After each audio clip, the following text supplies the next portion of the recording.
nekam greva, kjer ne ležejo kure jajc, ampak prepelice. In sicer Ivančna Gorica bo lokacija. Gost je pa Ana Marija Grafol, oskrbnica, solastnica, verjetno tudi kmetije, ekokmetije na Samini, ki bo povedala seveda, kaj in na kakšen način pravzaprav, kako tudi gojiti jajca. A se reče gojiti? Gojiš prepelice, po moje, one potem Tako. valijo jajca. Se mi je zdelo, da ne bo šlo vsem skupaj. Poleg tega pa imava še dve zadevi na kmetiji. Prej si omenjala velike mačke, ki se jim reče kako že? Maine Cooney. Maine Cooney, odlično. In verjetno tudi veliko zelenjave. Skratka, če se strinjaš, gremo kar direktno v Ivančno Gorico. Pa dajmo.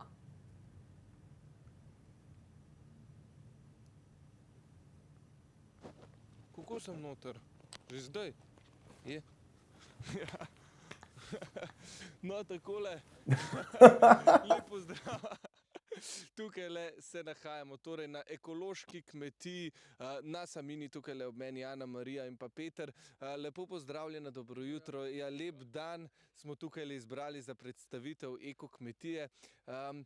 Prvo vprašanje najprej, zakaj ste se sploh odločila za ekokmetovanje in koliko časa že to počnete?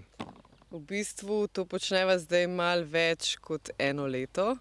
Odločila sva se pa v bistvu čistko po spletu okoliščin. Živela sva v Ljubljani obadva, delala sva več honorarnih služb naenkrat. Potem je pa prišla korona in je bil lockdown in nekako nisva vedela, kaj bi, in so se zadeve pol kar tako poklopile. Ker tukaj je pa moja mama že v bistvu imela ekološko kmetijo 8 let in je v bistvu tudi bila vesela, da bodo mlade sile prevzele zdaj to kmetijo. Ja, in da gre zadeva naprej. No, ampak vseeno nekako odraščanje v Ljubljani, potem pa tale popoln mir tukaj v bližini. Jaz nisem odraščal v Ljubljani. Aha, nisi? Ne, jaz sem iz okolice Vrhnike, tako da jaz sem v bistvu celo življenje živel na vasi, tako da tudi v Ljubljani sem sicer rojen in sem živel prva leta v Ljubljani, pa še to v Podotiku, tako da kmetije so bile zmeri moji sosedje, no, v bistvu, tako da, ja. No, jaz pa ne. Jaz sem pa čista mestna srajca. Jaz sem bila pa rojena v centru Ljubljane na Rimski in sem tam živela v bistvu skoraj dokler nisem šla na faks. Tako da za mene je to kar sprememba. Ja, verjamem. In kako sploh se človek nauči? Verjetno je kar nekaj stvari, ki jih mora človek spoznati, preden lahko začne zares kvalitetno kmetovati. Ja, se pravi, pač prvo znanje, ki ga dobiva, je seveda od Martine, ki to že dlje časa počne. Potem pa v bistvu se moraš sam izobraževati malo, ne? Sploh če nimaš nekih izkušenj od prej, moraš kaj prebrati, kaj pogledati, kako drugje stvari počnejo. Ampak to vse samo vidiš, dokler ne sprobaš določenih stvari, dokler ne delaš tega, delo je v bistvu največji del tega, ne. Ste se vidva torej v tem enem letu skozi delo več verjetno naučili, kot pa skozi neko teorijo, ne? Ja, definitivno. Mislim, to tudi, če razumeš, kako poteka v teoriji, ko enkrat to počneš v praksi, pač je to čisto nekaj drugega. Sploh, ker mi se ukvarjamo z ročno pridelavo zelenjave. Tako da tle je treba tudi razviti kar nekaj občutka in ta občutek razvijaš šele, ko pač delaš z rokami. No, ravno to me tudi zanima, ekološka kmetija, kako sploh priti do tega certifikata, nekako ekološka kmetija, kaj so pogoji in kako vidva vzrejata pridelke, zelenjavo, jajce in ostalo. Prijaviš se pri kontrolni organizaciji. V Sloveniji mislim, da so trenutno 4 kontrolne organizacije za ekokmetije. In potem greš pač v postopek, kontrolor pride na kmetijo, pač pogleda vse, kako delaš, vse preveri, ne, če v bistvu ustrezaš tem standardom. Standardi so zelo strogi, sploh v Sloveniji. Pri pridelavi zelenjave pač niso dovoljena nobena fitofarmacevtska sredstva, pri živinoreji odpadejo razni hormoni, antibiotiki in tako naprej. Ne? Vse mora biti pač naravno, brez strupov in nekako fajn je, da se tudi elementi na kmetiji povezujejo. Se pravi, da imaš recimo kombinirano, ne, uporabljaš gnojilo od živali, recimo, da za določene vrste zelenjave. Pa je tudi potem obratno, torej, da pridelate tudi, kar živali jedo? Ja, tudi, ja. Aha, se pravi, nekako vzajemno. Ja, sicer delno, ne. Pač. Neki so pač standardi, kot je Ana Marija povedala, ampak od tam naprej pa v bistvu lahko počneš, kar hočeš, ne? V bistvu lahko sam razvijaš nek svoj način, kako boš torej ekološko, v tujini reče organic, ne, v bistvu kmetoval. Ne? Ja. Zdaj, ena stvar, ki mi takoj padla v oči, je tudi to ime Nasamini, kako da se kmetija imenuje tako, sta jo vidva poimenovala, se je že prej tako imenovala? To kmetijo v bistvu moj pokojni star oče poimenoval. Ta kmetija je pravzaprav tudi nekako njegova zapuščina, oziroma to je košček nekoč dosti večje kmetije, kjer se pa niso ukvarjali z zelenjavo, ampak so se pač ukvarjali z živinorejo. So imeli krave, prašiče, kokoši in tako naprej. Tako da v bistvu zanimivo je to, da on pa ni bil kmet in se nikoli ni ukvarjal s kmetovanjem, ampak je bil profesor slovenščine. Tako da je v bistvu on iz te kmetije šel v mesto in je potem s to ljubeznijo do jezika in do tega kraja pač si je zmislil to ime. In pač se nam je zdelo edino smiselno, da ima kmetija to ime. Tako, sploh zato, ker je pač na samem in to je tudi v bistvu arhaičen izraz za osamelo kmetijo. Ja, izredno lepo, se pravi, to je bila včasih kmetija živinoreje, sedaj pa več ali manj, se pravi, glavni pridelek tukaj je zelenjava, a ne? Zelenjava in torej eko-reja prepelic, torej prepeličja jajca kot torej produkt. Ne. Ja, do prepelic pridemo tudi še kasneje. Zanima pa me, koliko pa je dela na kmetiji. Tukaj izgleda res izredno veliko njiva, izredno velika njiva, vidva sta dva. Kako to vse opravite? Ja, zjutraj vstaneš, začneš delati in je dan okoli. Včasih česa ne opraviš, pa te potem počaka za naslednji dan. Mogoče bo naslednji dan dež, pa tega ne boš mogel, pa se še skozi nekaj delaš. Ne? In kar dokončaš, kar ne, te bo pa brez skrbi počakali. Ja. Kdaj pa je tako največ dela? Se pravi, spomladi, ko se sadi, ko se žanje, kdaj? So neke glavnine, ne? Se pravi, spomladi, v bistvu smo trenutno, smo v obdobju, kjer je v bistvu največ dela, sploh letos, ker je vse skupaj malo kasneje, ker so bile zelo nizke temperature, bila je pozeba, vemo, in v bistvu še par stvari imamo v rastlinjaku, ki jih še moramo spraviti na nivo. Kako pa poteka sama prodaja potem pridelkov, kje se da kupiti izdelke kmetije Nasamini? Najboljši način je, da nas stranke kontaktirajo prek naše Facebook strani in nam pišejo nekje do četrtka zvečer, kaj bi radi, in potem mi pripeljamo na dom v bistvu, kar naročijo. Obdelamo pa Ljubljano z okolico. Ponavadi, če je pa kaj izven Ljubljane, no, pa tudi gremo, če je kakšno večje naročilo. In tak način se nam zdi tudi najboljši, ker vse je sveže, ne? Vse isti dan naberemo in potem tudi nič ne zavržemo v bistvu. Ne? Kar bi sicer, če bi recimo, ne vem, šli na tržnico ali pa kaj tazga, kar ti ostane, žal, nimaš kaj več potem narediti s tem. Ne? Ja, včasih je dober dan, pa ti zmanjka tega, kar imaš, včasih ti pa stvari ostanejo. Ne? Tako da v bistvu to, kar zdaj počnemo, je bolj ekonomično. Ja, se pravi, da dejansko obereš sad glede na povpraševanje. Tako. Ja, v bistvu točno to, kar ljudje naročijo, to naberemo in to naberemo na isti dan, tik preden peljemo. Odlično. Ana Marija, Peter, najlepša hvala za enkrat. Takole malce smo že spoznali tole ekološko kmetijo na Samini. Zdaj bomo namenili nekaj minut našim oglaševalcem, potem pa se prav kmalu spet vrnemo. Malce se bomo sprehodili po tej lenivi in videli, kaj vse tukaj raste in kako seveda raste. Tako se gledamo prav kmalu.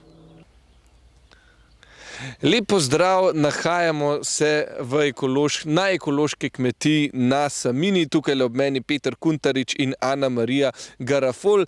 Torej ekološka kmetija, spoznavamo, kaj vse pridelujeta, kaj vse tukaj raste, kje se da dobiti in različne napotke tudi za ekološko kmetovanje. Ana Marija, Peter, lepo pozdravljena spet nazaj. Jaz bi vaju prosil, da nas kar popeljete malce po vajni njivi, da vidimo, kaj vse raste, vam bom tudi kar predal mikrofon, pa malce povejte o različnih sortah in kakšne plodove seveda ponujajo. Izvolite. Bomo začeli kar tle, kjer stojimo. Ja, a začnemo pri Mogoče... fižolu? Ja. Ok. Tole je fižol, maslenc. Ljudje ga imajo zelo radi, zato smo ga letos posadili občutno več kot lansko leto. Ima take velike stroke, ki so res masleni, zato tudi se mu reče tako. Kje si pa tukaj visoke fižolov, kje dolgo? To nam jih pa tlele na žagi narežejo. V bistvu. Dobro jih je tudi v bistvu dost pred začetkom sezone naročiti, zato da jih ne zmanjka. Kdaj pa je načeloma primeren čas za sajenje fižola? Zdaj pred kratkim smo ga. Mi v bistvu se orientiramo kar po setvenem koledarju za vse pridelke, če se to le da. Letos pač je vse malo z zamikom zaradi vremena, ampak ja, zdaj je lih ven prišel v bistvu pred kratkim. A pa rastline najprej posadite v lončkih, pa potem poflancate, kot rečemo Gorenci, ali posadite že seme kar v zemljo? Odvisno, fižol gre direkt v zemljo. Ampak je pa isto dela, kot da če bi sadiko vzgajal, ker ne najbolj zoprna stvar je v bistvu se to na roke, tako da je to kar... Veš fižolov, ko jaz recimo ne znam tega. Ja, pač imaš tako palco železno in narediš luknjo v zemljo in potem daš fižolovko noter, malo zaliješ z vodo in potem pa vse zagrebeš skupaj. Tako moraš biti kar močen. Ali pa vztrajati. Oboje, ja. Ok, potem Jani. Boš ti o Janijih? Ja, to so pa naši najljubši paradižniki. To je slovenska sorta paradižnika. To je majhen, grmičast paradižnik, s katerim res ni veliko dela in zelo lepo obrodi. Je tudi zgodnja sorta in odporen je najbolj v bistvu od vseh naših paradižnikov, ki jih imamo. Zelo lepo raste na prostem, pač zraste približno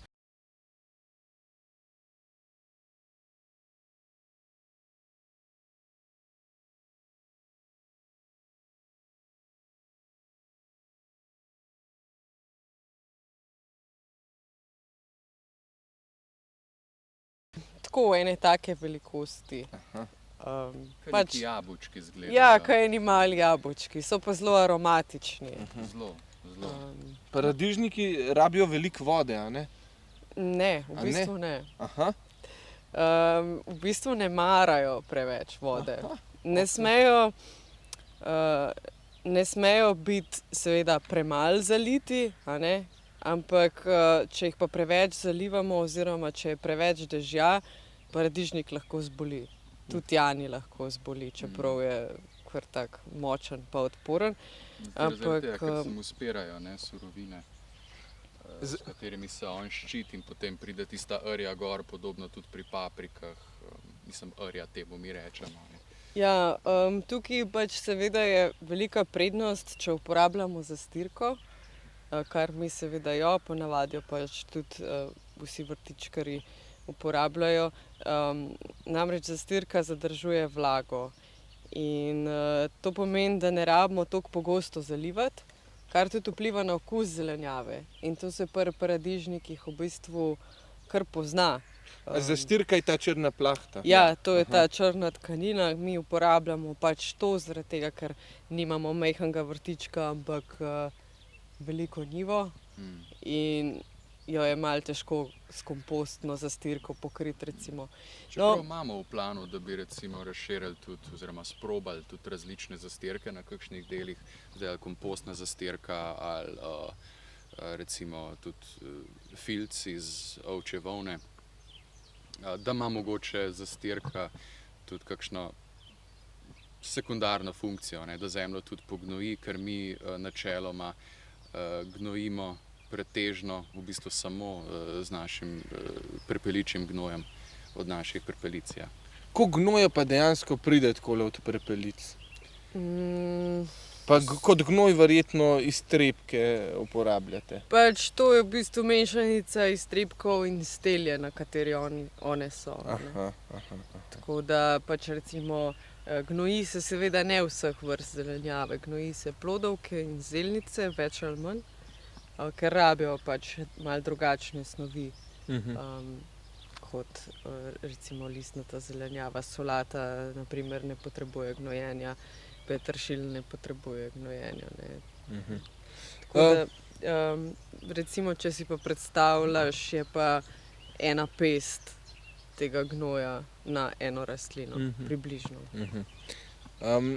Dobro, a gremo malo še pogledat naprej. Tlele vidim, a je to peteršilj? Ne, ni. Ja, to je A je peteršilj. peteršilj? Aha. To je peteršilj, ki sem ga jaz v bistvu posadila par dni nazaj in se še ni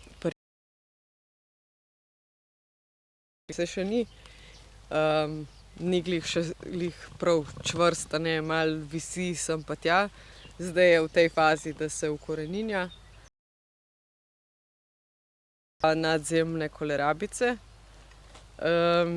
Pač tako je pri ekokmetovanju, pri pridelavi zelenjave na ekološki način, je pač treba tudi vzeti v zakup, da živalce vzamejo svoj davek, ne. Tako da pač tukaj se vidi, na primer, vsaj ene dva zunanja lista, pač bojo kakšne gosenice pojedle. Ampak tako pač je, ne.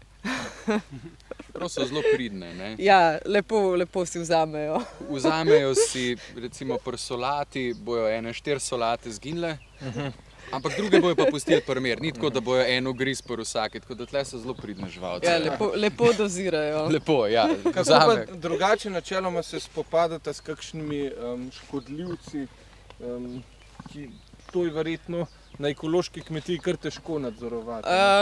V bistvu niti ne toliko. Najtežja bitka je bitka s polži, ampak tudi to se da premagati z redno košnjo, ker se potem ne zadržujejo v okolici. Druga stvar je kolobarjenje. Če pravilno kolobariš, da ne sadiš istih rastlin na isto mesto vsako leto, tudi v bistvu se potem škodljivci ne razmnožijo.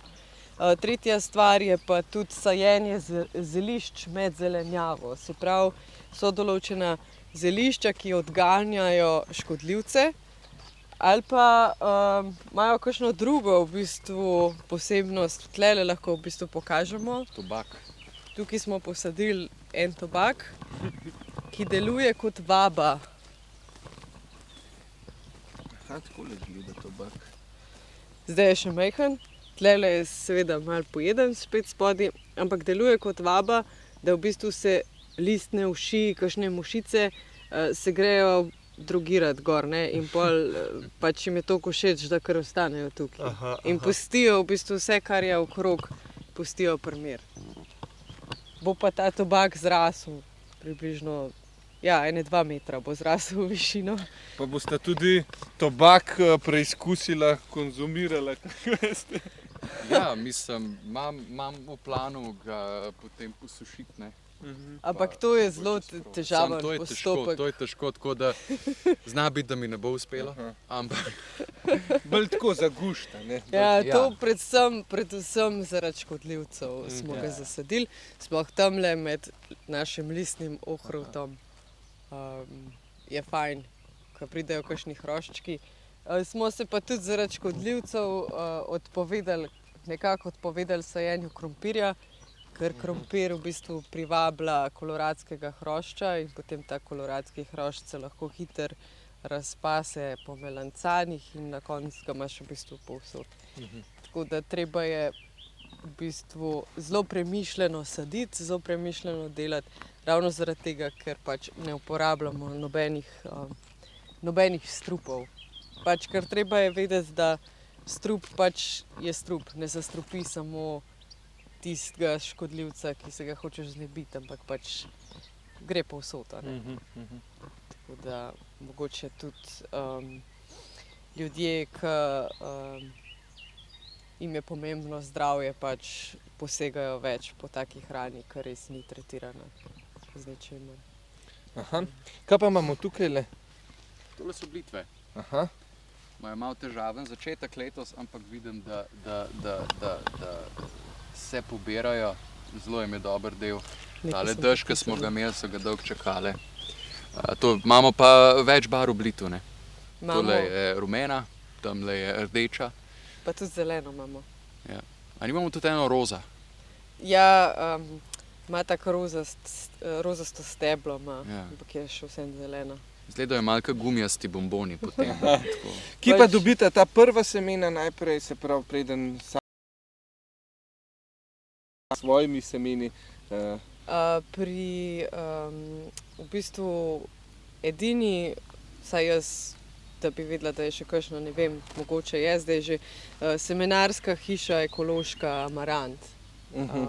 Od njih v bistvu kupujemo ekološka semena, tako da potem pa del semen, če nam uspe, jih shranimo za drugo leto, pač kar pa ne, pa spet pač kupimo pri njih. Oni pač sodelujejo z ekološkimi kmetijami in na ta način v bistvu potem to seme pridobijo. Ana Marija, Peter, najlepša hvala za enkrat, da ste nas popeljala skozi tole čudovito njivo z res lepimi rastlinami, ki upam, da bodo obrodile veliko pridelka. Mi se čez dobre pol ure vrnemo spet z ekološke kmetije na Samini. Do takrat pa uživajte v našem programu in se vidimo kasneje.